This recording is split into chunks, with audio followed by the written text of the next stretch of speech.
오늘 본 말씀 화이슬 진저 바리새인들을 책망하는 7번째 내용입니다. 이 내용과 함께 37절 이후에 예루살렘에 대한 책망 그 실제를 한 번 더 말씀해 주십니다. 오늘 본문에서 제일 기준이 되는 말씀은 32절 말씀입니다. 너희가 너희 조상의 분량을 채우라. 분량을 채운다는 말은 컵에 물을 따라서 물을 가득 채우는 그것을 의미하지요. 여기에 무언가를 채운다. 그 분량이 무엇인지 앞에서 언급을 하십니다. 29절에 보시면 서기관들과 바리새인들에게 예수님께서 말씀하시기를 이들이 선지자의 무덤을 꾸미고 의인들의 비석을 만들어 세웁니다. 기념하기 위해서 세우는 것이요, 또 기념하기 위해서 꾸미는 것입니다. 그들이 왜 이렇게 꾸미느냐 하면 조상들이 이 선지자들과 의인들을 핍박하고 죽였는데 조상들이 잘못했다. 그러나 우리가 만약에 그 조상들과 함께 같은 시대를 살았더라면 이 선지자들을 죽이는데 동참하지 않았을 것이다 하는 의미로 비석을 꾸미고 무덤을 꾸몄다는 것입니다. 그러니 사람들이 볼 때에는 저들은 무언가 알고 있구나, 우리 시대의 말로 표현하면 깨어있는 분들이구나 이렇게 생각을 할 수 있겠죠. 그런데 예수님께서는 저들이 하는 행동을 간파하시고 너희들이 선지자들의 무덤과 비석을 꾸미는 걸 보니 선지자를 죽인 조상들의 자손임을 스스로 증명하는구나 이렇게 예수님께서 말씀을 합니다. 이 말이 무슨 뜻이냐 하니까 선지자들을 하나님께서 보내셨는데 그 선지자들을 거부한 조상들, 그들의 후손이다는 뜻이죠. 요한복음에도 언급되고 공관복음 곳곳에서 언급하기를 조상들이 가지고 있는 성품을 후손들이 물려받는다는 거죠. 이거는 단순히 교리적인 입장에서 죄의 유전뿐만 아니라 성품, 사고방식, 행동 거지, 각 민족마다 고유한 그런 문화가 있지요. 그것이 몇 대를 거쳐오면 그게 전통이 되는 것입니다. 그 전통이 저들에게 흘러오고 있다는 것을 말하는 거죠. 무슨 내용입니까? 선지자를 죽이는 전통. 선지자를 죽이는 전통이 우리에게 있다는 것을 인정한다는 것을 예수님께서 지적하신 겁니다. 그래서 그 전통에 따라 너희 조상의 분량, 선지자를 죽이는 분량을 채우라. 그렇게 예수님께서 말씀하는 겁니다. 그 분량에 대한 내용이 이제 34절 이후에 언급이 되는 것입니다. 34절에 하나님께서 선지자들과 지혜 있는 자들과 서기관들을 보내었다. 하나님이 보낸 사람을 총칭해서 선지자라 그러죠. 선지자의 특징은 무엇입니까? 하나님의 영의 감동을 받은 사람입니다. 이걸 잊지 말아야 됩니다. 마태복음 5장에 예수님께서 내가 온 것은 율법과 선지자를 폐하러 온 것이 아니다 그랬죠. 선지자는 구약시대에도 있었고 신약시대에도 선지자가 있는 것입니다. 선지자는 성령을 받은 사람이라 그랬죠. 사도행전 2장 38절에 베드로의 설교 중에 죄사함을 받으라. 그리하면 성령을 선물로 받으리라 그랬습니다. 그러니 신약 성도들은 누구든지 예수를 영접하고 회개하면 죄사함, 용서를 받습니다. 용서받은 자의 표가 성령의 임재입니다. 그러니 성령 받은 이는 누구든지 다 선지자입니다. 자기가 인정하든 인정하지 않든 하나님은 성령을 주셨으니 성도는 누구나 다 선지자의 역할을 감당할 수 있고 감당해야 하는 것입니다. 바울이 언급하기를 스스로 깨닫고 스스로 알게 된 사람은 아는 만큼 감당하라 하셨고, 영은 영에 의해서 제재되기 때문에 예언하는 사람은 예언하는 사람에 의해서 제재를 받는 것입니다. 통제를 받는다는 거죠. 그러면 통제받는 영과 통제하는 영은 선지자들의 그 서열에 따라, 우리 인간들의 표현입니다. 선지자들의 서열에 따라 달라지는 것입니다. 그러니 선지자들을 보내셔서 하나님께서 말씀해 주십니다. 이거를 신탁이라 그러죠. 탁자를 말하는 게 아니고 하나님의 소리, 하나님의 뜻, 하나님의 의도를 전하는 사람, 그의 메시지, 전달하는 내용을 신탁이라 그럽니다. 선지자들이 이 땅에서 하나님의 원하시는 뜻을 전하는데 그 선지자들의 특징이 34절에 지혜 있는 자들 이렇게 되어 있죠. 성령께서 임재하시면 지혜가 발동이 됩니다. 이 지혜는 시편의 말씀에 의하면 하나님의 계명은 확실하기 때문에 사람으로 하여금 명철하게 한다. 명철, 바른 생각, 밝은 생각. 주의 계명이 무엇이 바르고 그런지를 분명히 알려주고 이 명철에 주소를 두고 지혜가 깃든다. 처마에 제비가 깃들어서 집을 짓지요. 명철에 지혜가 깃드는 것입니다. 그 지혜로운 사람을 하나님이 선지자들로 보내는 겁니다. 또 서기관들, 선지자가 하나님의 말씀을 기록한 사람들이지요. 서기관들, 하나님의 말씀을 기록하는 사람들, 말씀을 전달하는 사람들, 말씀을 선포하는 사람들, 이 세 범주가 모두 다 선지자에 들어가는 것입니다.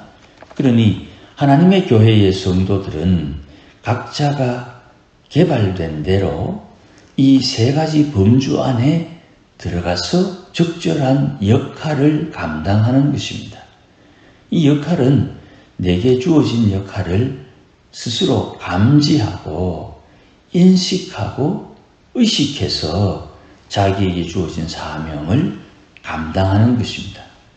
이렇게 선지자들을 주께서 보내었더니 이 선지자를 들어 죽이고 십자가에 못 박고 회당에서 채찍질하고 이 동네 저 동네에 도망 다닐 때 끝까지 따라가서 핍박 박해하리라. 하나님의 사람들이 이렇게 사는 것, 이게 팔복에 나오지요. 하늘을 상속받은 사람들은 심령이 가난한 사람이고 핍박받은 자의 삶을 산다. 우리가 하나님의 사람으로 이 땅에 사는 동안 핍박받은 자의 삶을 사는 것입니다. 우리는 주위에서 자기의 기득권, 자기가 손해보지 않기 위해서 다른 사람을 핍박하는 사람을 자주 보죠. 성도라고 하면서도 핍박하는 사람, 핍박받으며 사는 사람. 우리는 어떻게 살아왔는가? 우리는 어떤 마음으로 주를 섬겼는가? 이것을 우리가 좀 살펴볼 필요가 있겠죠.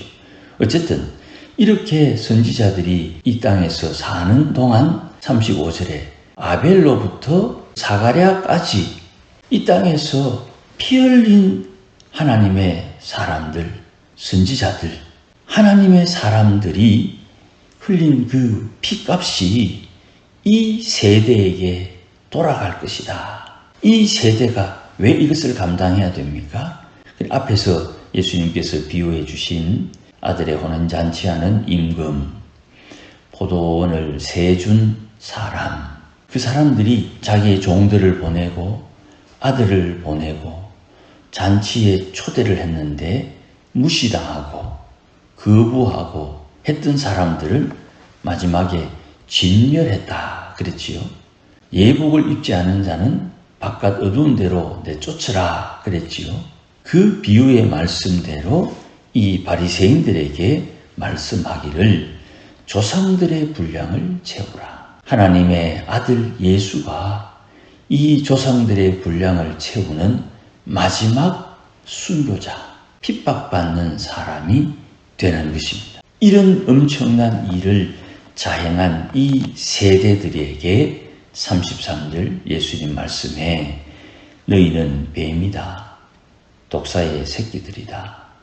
너희들이 지옥의 판결을 받을 것이다. 엄청난 살벌한 말씀이지요. 이렇게 평가하는 예수님의 평가의 말씀을 37절 이후에 언급하는 것입니다. 예루살렘에 성전이 있지요. 하나님의 성전이 있고 성전에서 말씀, 복음, 그리고 율법이 선포되는데 예루살렘에 사는 이들이 선지자를 죽이고 파송된 하나님으로부터 보냄받은 자를 죽이는 이 악한 일을 행했습니다. 38절에 버려진 바 되리라. 버림받게 되는 거예요. 하나님의 심판에 대한 이야기가 우리는 두려움으로 느끼지만 자기가 원해서 버림받게 되는 것입니다. 37절 맨 뒤에 너희가 원하지 아니하였다. 하나님의 열심히 하나님의 백성들을 계속 긍휼히 여기고 불쌍히 여기고 용서하고 불러 모았는데 유대인들은 열심히 하나님으로부터 벗어나고 하나님의 요구를 거부했다는 거예요. 그 거부함의 마지막이 무엇입니까? 조상들의 분량을 채우는 거예요. 조상으로부터 물려오는 이것을 어떻게 끊을 수가 있습니까? 이게 우리의 관심이지요. 공교롭게도 29절에도 서기관이 나오는데 29절의 서기관은 외식하는 서기관이고 34절에도 서기관이 나오는데 이 서기관은 주의 복음을 위해서 핍박받는 서기관이지요. 같은 서기관인데 외식하는 서기관과 핍박받는 서기관이 있습니다. 나는 성도로서 어느 자리에 설 것인가? 그건 내가 선택하는 거예요. 주의 교회에서 주님을 섬기는 것과 주의 교회에서 주님을 섬기지 않는 것. 한국 기독교 역사에도 105인 사건이라고 있습니다. 교회에 신문물을 경험하기 위해서 들어온 사람과 신앙을 가지고 들어온 사람. 그 두 사람을 구별해내는 사건이 105인 사건입니다. 일제가 교회 안에 핍박을 가하니까 신앙을 가진 사람은 교회에 남고 기독교를 통해서 독립운동을 하고 기독교를 통해서 지식의 문명의 새로움을 추구했던 사람들은 신앙을 가지고 있지 못하니까 교회를 떠나게 되는 거예요. 그래서 교회사에서 볼 때는 구한말 105인 사건이 교회 안에 하나님의 사람과 하나님을 숨기는 듯한 세상 사람을 구별해내고 교회를 정화하는 사건으로 이해합니다. 하나님께서 이런 엄청난 사건을 통해서 하나님의 교회에 하나님의 사람들을 쏟아내는 거예요. 그래서 39절에 찬송하리로다 주의 이름으로 오시는 이여. 주의 이름으로 오는 분이 누구냐? 주님은 아니죠. 주의 이름으로 오는 게 아니죠. 당신이 오시니까 주의 보내신 사람을 맞이할 때까지 주께서 성령의 인도함을 따라 보내는 사람이 나를 보내신 분은 주님이시오 라고 말하는 사람을 만나기 전에는 하나님을 볼 수가 없는 거예요. 시편 118편에 나오는 말씀입니다. 하나님의 교회에 주의 이름으로 보냈다는 고백을 하는 사람을 만나야 그 사람을 통해서 그를 보낸 주님을 만나게 되는 것이에요. 성령 받은 이가 성령의 세례를 주는 것입니다. 물 세례를 주라고 한 그분이 말씀하시기를 성령이 비둘기처럼 하늘로부터 내려오는 그 사람이 성령으로 세례를 주는 분이라고 세례 요한에게 알려주셨습니다. 주의 이름으로 보낸 사람, 나는 주님께서 나를 보내었다고 고백하는 사람, 그를 통해서 그를 보내신 주님을 소개받고 만나고 소통하는 것입니다. 그러면 우리는 어찌해야 되느냐? 회개해야지요. 조상으로부터 오는 이 조상의 불량을 끊어내야지요. 옛사람의 악한 성품을 제거해야 되고 새 사람의 새 성품을 내 안에 만들어야 됩니다. 그거는 각자가 해야 되는 것입니다. 거짓말하는 것, 거짓정언하는 것, 도적질하는 것, 간음하는 것, 살인하는 것, 부모 공경하지 않는 것, 계명을 통해서 내 마음에서 옛사람의 악한 성품을 찍어내야 되는 것이에요. 팔 하나 없이 천국에 가는 것이 온전함으로 지옥에 가는 것보다 낫다. 예수님의 말씀이 사실이지요. 주님이 보내신 성도들이 함께 어우러져 주를 섬기는 것입니다. 이게 저주입니까? 복음입니까? 하나님의 말씀을 듣고 우리가 어찌해야 될지를 깨닫고 하나님의 진노를 피하는 길은 복이지요. 누구든지 주의 이름을 부르면 구원을 얻는다. 우리는 하나님 앞에 허물진 것 깨우쳐 주시면 감사함으로 회개할 것이요. 하나님의 말씀대로 살기 위해서 결심할 것이요. 작정할 것이요. 하나님 앞에 허물진 것 깨닫지 못했으면 지나간 때가 족하다 했으니 지나간 것은 그렇게 흘러간 것이요. 깨닫게 할 때까지 하나님께서 내게 덮어주시는 거예요. 그러니 지혜롭게 처신해야 됩니다. 하나님 말씀 앞에 누구나 동일합니다. 직분하고 상관없어요. 동일한 거예요. 엎드려서 하나님 은혜를 주옵소서. 불쌍히 여겨 주옵소서. 주여 나를 구원하여 주옵소서. 소경이 다윗의 자손 예수여 나를 구원하옵소서. 그래 원하는 게 뭐냐? 눈뜨기를 원하나이다. 모두가 다 주님 앞에 지혜롭게 되어서 하나님께서 무엇을 원하시는지 알고 하나님께서 기뻐하는 것을 행함으로 하나님을 기쁘시게 하는 하나님의 권속들이 되시기를 주의 이름으로 축복합니다. 기도하십시다. 주님 감사합니다. 오늘도 귀한 말씀으로 권면하시니 감사합니다. 우리는 허물 많고 부족하며 오늘도 주의 은혜 없이 살 수 없으며 십자가에 피 묻은 주의 손길이 우리의 심령을 변화시켜야만 온전히 주님 앞에 순종할 수 있음을 고백합니다. 주님, 오늘도 우리를 불쌍히 여겨주셔서 주의 사랑으로 온전케 하시고 주의 주시는 말씀을 따라 성령의 인도하심을 따라 하나님을 기쁘시게 하며 사는 주의 백성들이 되게 하옵소서. 우리의 발걸음을 부지런히 옮겨 하나님 앞에 기도하러 왔으니 오늘도 주님 하나님 앞에 기도하는 주의 백성들을 살펴주시고 위로하여 주시며 은혜를 풍성히 공급하소서. 하늘 사랑, 하늘의 은혜, 주의 복을 누리며 살도록 인도하시며 역사하여 주옵소서. 예수님의 이름으로 기도하옵나이다. 아멘.